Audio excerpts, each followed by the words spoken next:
Welcome back to the next topic of the chapter 3, motion in a straight line. Friends, in the previous video we discussed on the fundamentals of motion.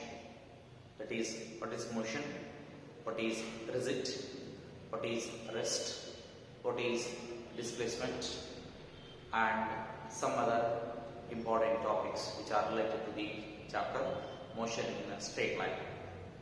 Now today some more fundamentals we are studying, that is position, path length and the displacement. Now first and foremost we should understand what is the position. Suppose if you want to study or if you want to refer anything in comparison with another body, there must be a position. If it is a confusing sentence, I will make it clear in another way. Suppose if we want to measure a distance between two places, then you must know the two different positions, that is where you are going to measure the distance, that is the initial position and the final position. The question is that what is the position? To understand the concept of a position, we must understand the meaning of the reference or frame of reference. The frame of reference is nothing but three mutually perpendicular axes are taken to refer the position of a body. But actually in this year the frame of reference topic is removed because of this problem. So now I am just giving an idea about the frame of reference. Suppose if you take any three mutually perpendicular axes like this, or a corner of a wall, or anything in like this, three mutual perpendicular should be there like this. In this situation, like this, any position. So now the origin itself is considered as conveniently taken as the position of the object. So now if I say the position of the object is measured with reference to the with reference to a conveniently chosen origin. What is position? Position is a conveniently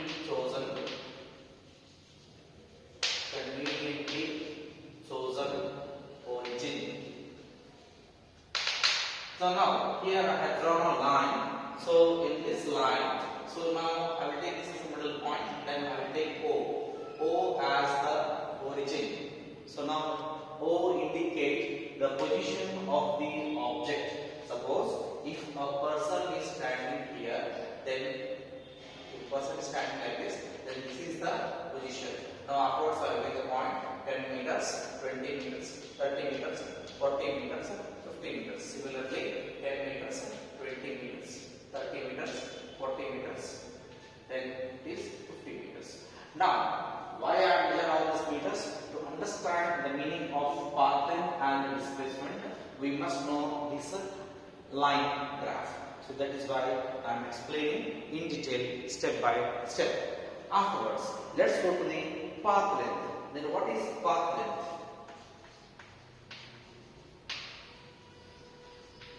Path length. So now the path length is defined as it is the distance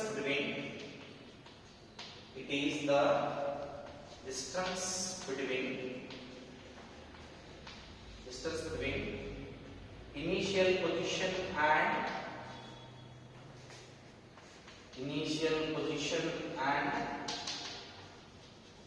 final position.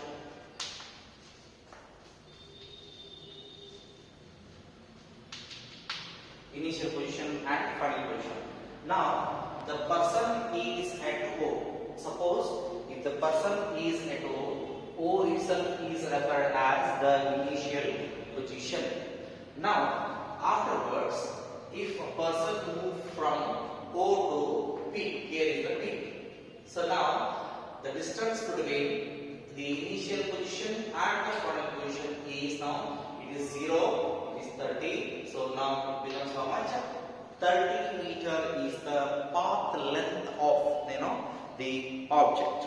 Or next thing is, suppose if I explain the same path length in another way, it is the distance moved by the body.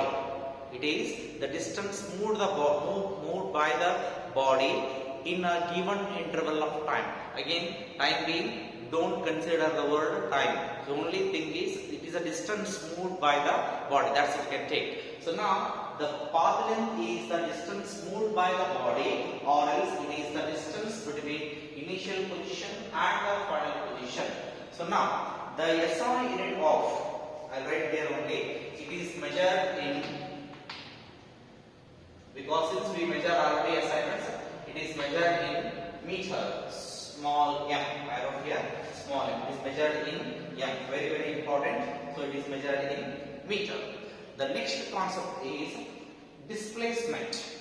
So don't confuse the word distance and displacement. I'll make it clear that the difference between the word distance and the displacement. So now let's take the next word called as displacement.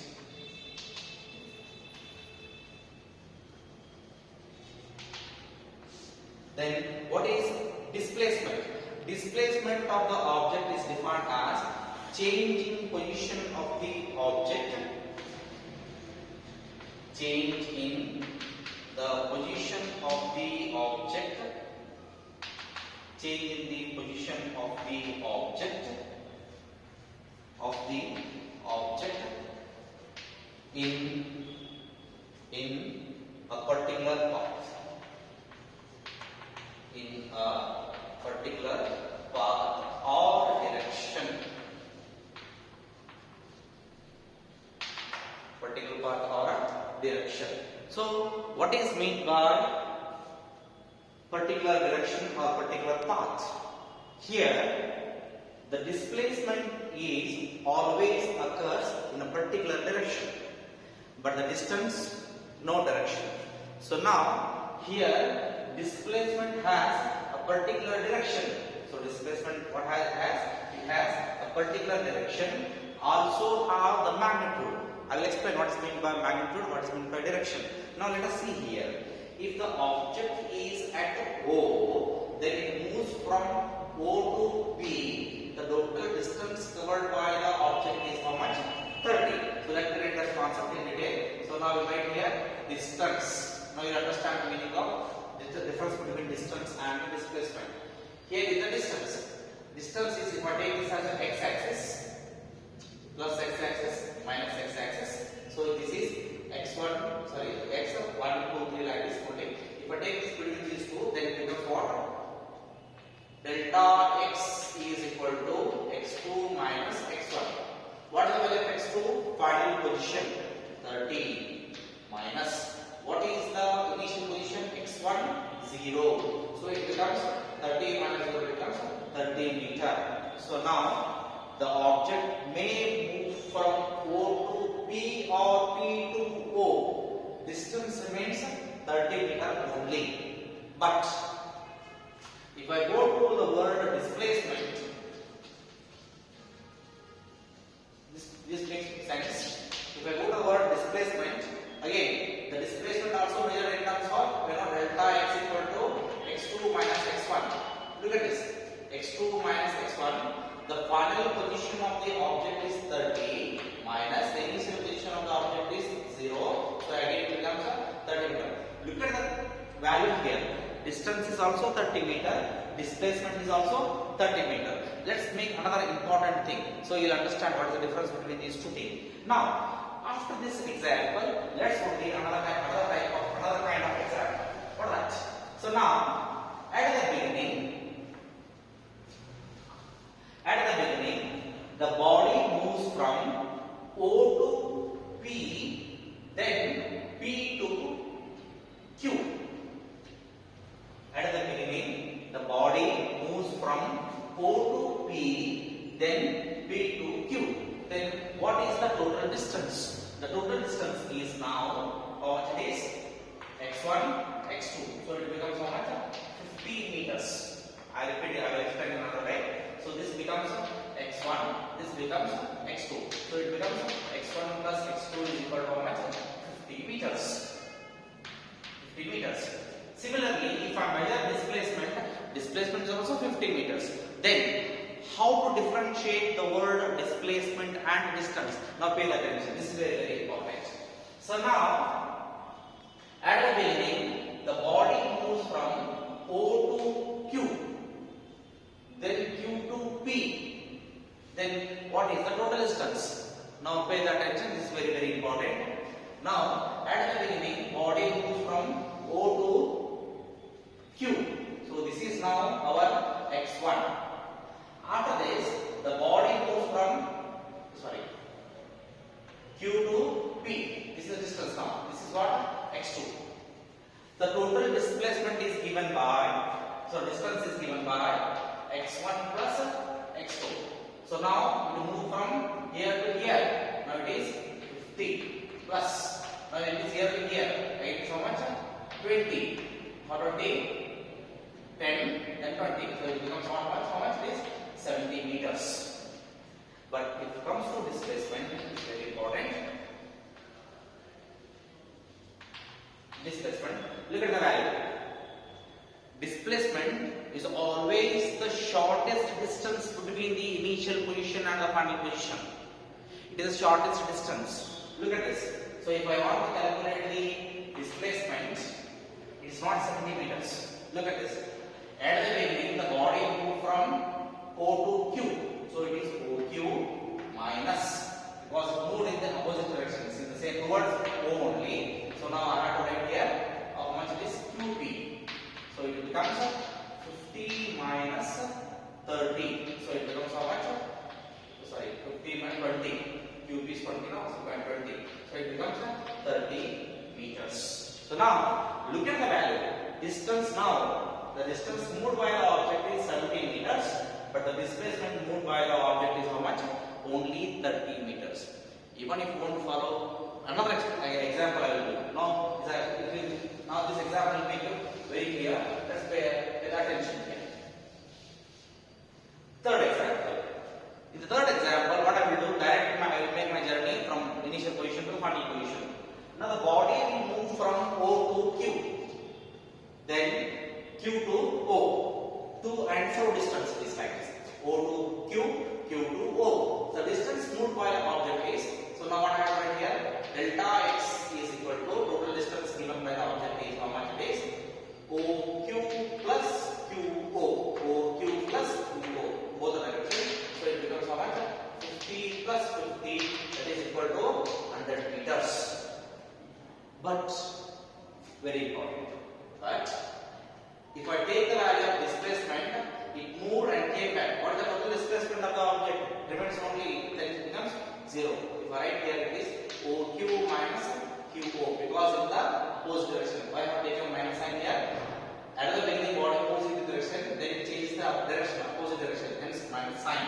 So now, as distance comes, it adds up, but if the displacement comes, so it changes the direction, so we must use negative sign here, so it becomes 50 minus 50, it becomes 0 meter. So now you understood the meaning of the distance, the difference between the distance and the displacement. Distance and the displacement may be equal, may not be equal. 3 examples I gave. In the first example, distance and the displacement both were equal. But in the second example, distance and displacement both were different. But look at the displacement. Sometimes displacement may be 0, but distance cannot be 0. So these are the things. But distance here, look at this. This 100 we got now. This 100 itself is called as magnitude. It is called as what? Magnitude. That means 100 meters. Meter is a scalar physical quantity. So 100 meters of that is 100 meters. That is 100 indicating the magnitude of the distance. So that much of value it moved, but it don't have any direction. It always a positive. That is why distance we can call it as distance is always what? Scalar quantity. Distance is always what? A scalar quantity. But if I take a displacement since it is depending on a particular direction, so it is always a vector quantity. So now to calculate the value of a distance, we are considering only the positive sign, that is only the scalar quantity, because it is not depending on the directions. But when we are adding or when we are calculating the displacement, we must consider the direction, in which direction the object is moving. Hence, we can say that the distance is always positive, but the displacement may be positive, may be negative. So I can say it is always positive. It is positive or negative, anything. So it is positive or negative. Now, friends, even if you want to follow this one, I will take a simple example which are very familiar with this, right? So now let us calculate the distance.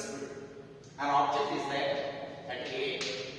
It moved a distance of 3 meter to B. After reaching B, then it moves to another distance, say C, at a distance of say 4 meter. Then what is the total distance and the total displacement that we have to calculate?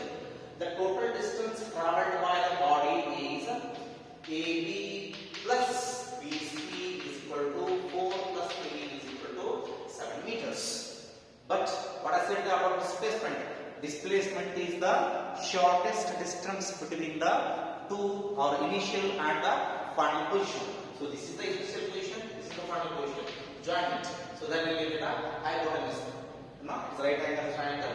Then we get hypotenuse. Then I get the value of AC is equal to 5 meter. So use Pythagorean relation. 3 square plus 4 square, 9 plus 16, 25. Square root of 25 is 5 meter. The displacement is only 5 meter, but the distance is how much? 7 meters. So now I hope it is very clear to you people. So now, in this way, the displacement is purely a direction dependent thing, but the distance is a scalar, not depending on the direction, right? So now, after studying this one, friends, actually some topics were deleted, that is velocity and speed. But without velocity and without speed, it is very highly impossible to understand the next concept. So that is why some hints I am giving to you. It is actually out of syllabi in this year, but actually they are badly in need of all these things. So now just explain one by one. So the first thing is velocity.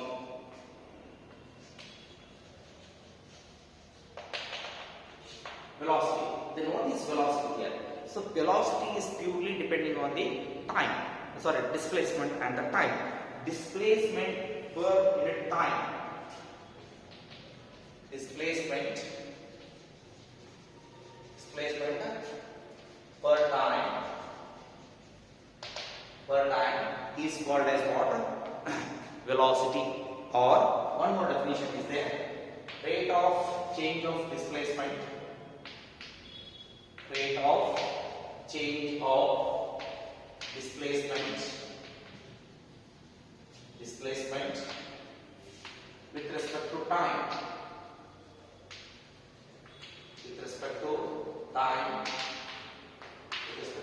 So if I write here, V is equal to small v delta xy delta t, that is displacement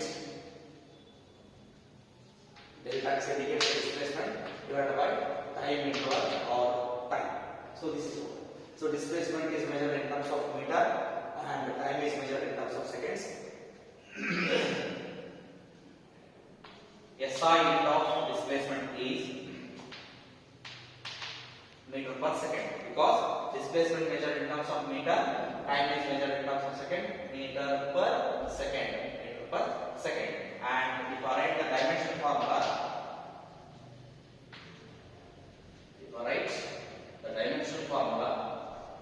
so it goes like this. These associate only length and time, no mass, so it becomes m raised to 0, L t raised to minus 1. It's just a glimpse I am giving to you people. So now, after this, next topic is speed. Then now one more thing, please keep in mind.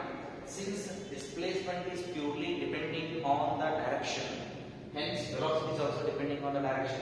So we can conclude that velocity is also a vector quantity. Velocity is a vector quantity.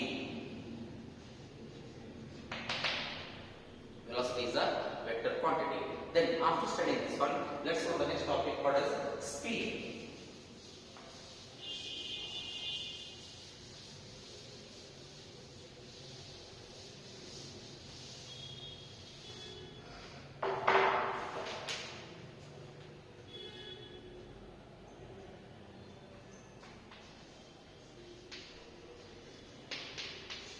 Then what is speed? Speed is nothing but distance per unit time. There we are considering displacement. Here we are considering only distance. Distance per unit time or time. Distance per unit time. So or rate of change of distance with respect to time is called as what? Speed. So now we can say here speed. Speed is equal to distance by time.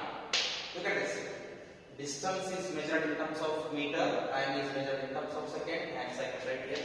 The SI unit of speed is meter per second. And if I write the dimension formula again, it becomes m raised to 0, L e raised to minus 1. And no mass here, so m raised to 0. Length is there, meter, so L raised to 1. Yes, the second is there, time e raised to minus 1. So look at this. Velocity SI is also meter per second. Speed velocity is also measured in terms of meter per second. Dimension formula of velocity is also m raised to 0, L e raised to minus 1. The dimension formula of speed is also m raised to 0, L e raised to minus 1. But the difference between these two quantities is, it is a vector quantity. Speed is a scalar quantity. It is what? Scalar quantity. So now with this basic fundamentals, that is velocity and speed, still many are there. Average velocity is there, uniform velocity is there, non-uniform velocity is there, instantaneous speed is there, instantaneous velocity is there. So all these things are removed in this year, so I am not explaining in this year. So in the next topic we'll go to the next important topic, that is called as acceleration. Thank you.